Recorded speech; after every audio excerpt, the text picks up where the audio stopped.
Beaucoup se sont moqués de Birdman ces dernières années, Nigga, when my name come up, respect it. Let's go. Stop playing with my fucking name.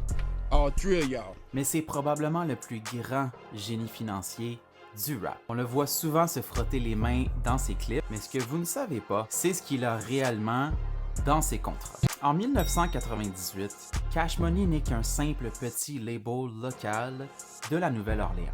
Birdman débarque chez Universal et réussit l'impossible, un deal de 30 millions de dollars. Mais le plus fou là-dedans, c'est qu'il a gardé la propriété de ses masters et 80% de ses revenus de distribution. À une époque où les labels possédaient littéralement les artistes, Birdman a inversé le rapport des forces avant même d'avoir un hit national. Sa stratégie était simple, mais brutale. Inonder le marché. Avec Lil Wayne, Juvenile et BG, il a bâti une empire qui a généré des centaines de millions de dollars. Il a compris avant tout le monde que dans la musique, l'argent n'est pas dans les concerts. Il est directement dans le catalogue. Même quand il ne sort pas de musique, Birdman encaisse chaque seconde sur chaque stream de Lil Wayne, Drake ou Nicki Minaj, grâce à ses parts dans Young Money.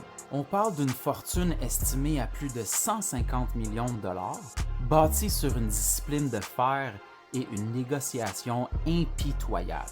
La leçon de l'histoire, ne laissez jamais personne vous sous-estimer à cause de votre image ou de votre accent. Birdman a prouvé littéralement qu'on pouvait venir de la rue et s'asseoir à la table des plus grands PDG de la planète en imposant ses propres règles.